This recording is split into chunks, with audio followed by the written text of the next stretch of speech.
Income tax को abolish करने से ही, अकेला एकमात्र इनकम टैक्स से ही देश की इकोनॉमी कम से कम 5 फोल्ड बढ़ जाएगी। आपने अभी एक वीडियो देखी होगी शुरुआत में, जिसमें एक सज्जन ये बोल रहे हैं कि भारत से अगर इनकम टैक्स हटा दिया जाए तो भारत की उन्नति 5 गुना तेजी से बढ़ जाएगी। और सोचो, कल सुबह तुम उठो और गवर्नमेंट बोले कि भारत में इनकम टैक्स बंद है, ना फ्रीलांसिंग पर टैक्स, ना तुम्हारे बिजनेस प्रॉफिट पर टैक्स, और ना ही तुम्हारी सैलरी पर कोई टैक्स। सुनकर तो बहुत अच्छा लगेगा, लेकिन कभी सोचा है कि गवर्नमेंट का वो 1/3 पैसा कहाँ से आएगा, जिस पैसे से वो आर्मी में इन्वेस्टमेंट करती है, हॉस्पिटल्स बनाती है, रोड्स बनाती है और पेंशन देती है।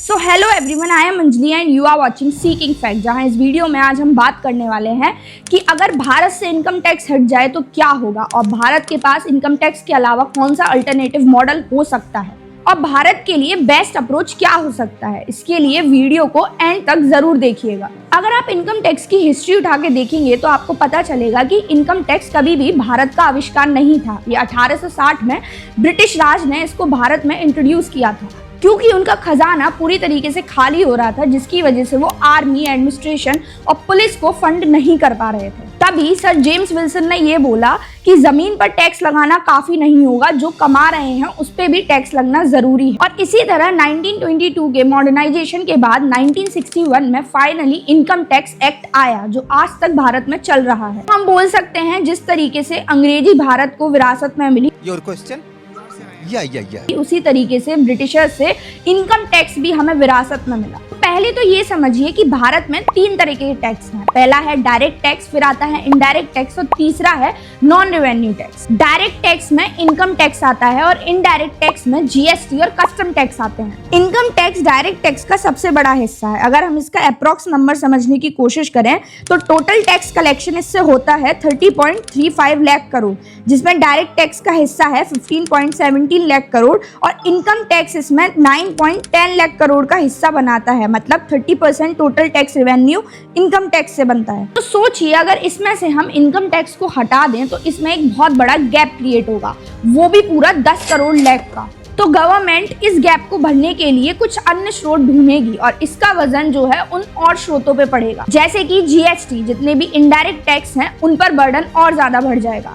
अगर इनकम टैक्स हटा दिया जाता है तो जितनी भी हेल्थ केयर फैसिलिटीज हैं, एजुकेशन फैसिलिटीज हैं, जितने भी पब्लिक सर्विसेज हैं, उन पर भी बहुत बड़ा इम्पैक्ट पड़ेगा। कि इनकम टैक्स का गवर्नमेंट ज्यादातर पब्लिक सर्विसेज में यूज करती है। वो अलग बात है कि हमारे देश में लीकेजेस है, करप्शन है, लेकिन इसका मतलब ये नहीं है कि हम एक सिस्टम को ही पूरी तरीके से रिमूव कर दें। तो इसका सोल्यूशन क्या है? इसका सोल्यूशन है रिफॉर्म, ट्रांसपेरेंसी और अकाउंटेबिलिटी। तो अब सवाल ये है कि अगर इनकम टैक्स इतना ही ज्यादा जरूरी है तो सऊदी, यूएई, कतर जैसी कंट्रीज इनकम टैक्स क्यों नहीं लगाती? और क्योंकि हमारे पास कोई भी नेचुरल रिसोर्सेज एज सच नहीं है जिसे हम एक्सपोर्ट करते हैं, तो इनकम टैक्स ही एक ऐसा सोर्स है जिससे भारत जो है बहुत मोटी रकम रेवेन्यू के तौर पे निकाल पाता है। और एक और बहुत बड़ा डिफरेंस है, जो कॉर्पोरेट टैक्स लिया जाता है इन देशों में, वो ज्यादातर कंपनीज से लिया जाता है, ना कि लोगों की सैलरी से। तो दुबई वाला ये मॉडल भारत में क्यों नहीं चल सकता? इसके विशेष 3 कारण हमें मिल चुके हैं। पहला तो ये कि हमारे पास कोई भी ऐसी नेचुरल रिसोर्स नहीं है जिसे हम एक्सपोर्ट कर सकें। दूसरा ये कि भारत 140 करोड़ लोगों का देश है। पॉपुलेशन ज़्यादा होने की वजह से एजुकेशन और फ्री सब्सिडीज का खर्चा भी बहुत ज़्यादा है।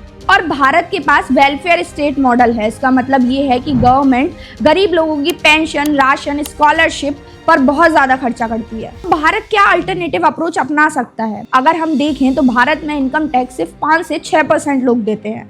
तो इससे बचने के लिए गवर्नमेंट को क्या करना चाहिए? वेल्थ टैक्स नाम का एक टैक्स चलता था भारत में कुछ साल पहले तक, जो 2016 में अबॉलिश कर दिया गया था। लेकिन वेल्थ टैक्स था क्या? इसको ऐसे समझिए कि एक इंसान जो 20 लाख की सैलरी कमा रहा है और एक इंसान जिसके पास 50 करोड़ की संपत्ति है लेकिन उसकी इनकम बहुत कम है, तो वेल्थ टैक्स उस आदमी को फेयर कंट्रीब्यूटर बनाएगा, क्योंकि उसकी संपत्ति पे वो टैक्स लगेगा। भारत के लिए क्या रिकमेंडेशन है? भारत के लिए यही रिकमेंडेशन है कि पहले तो गवर्नमेंट इनकम टैक्स के प्रोसीजर को थोड़ा सिंपल और लचीला बनाए, जिसकी वजह से जितना भी ब्लैक मनी मार्केट में है वो बाहर आ पाए। इसके साथ साथ जो सिर्फ आज रेशियो 9 से 7% है, वो बढ़कर ज्यादा होना चाहिए और फेयर कंट्रीब्यूशन होना चाहिए इनकम टैक्स में पूरे भारत के लोगों का। जैसे घर चलाने के लिए पैसा चाहिए, उसी तरीके से देश चलाने के के लिए भी टैक्स चाहिए। टैक्स एक बहुत बड़ा टूल है देश को चलाने के लिए, ना कि कोई बोझ। बाकायदा इसे ढंग से और फेयर तरीके से लागू किया जाए। तो अगर नेक्स्ट टाइम आपसे कोई बोले कि इनकम टैक्स हटा दो, तो तुम बोलना कि सिर्फ इनकम टैक्स या किसी भी तरीके का टैक्स कोई बर्डन नहीं है, बल्कि देश चलाने का सबसे बड़ा टूल है। अगर प्रॉपर सिस्टम, अकाउंटेबिलिटी और फेयरनेस के साथ इसे चलाया जाए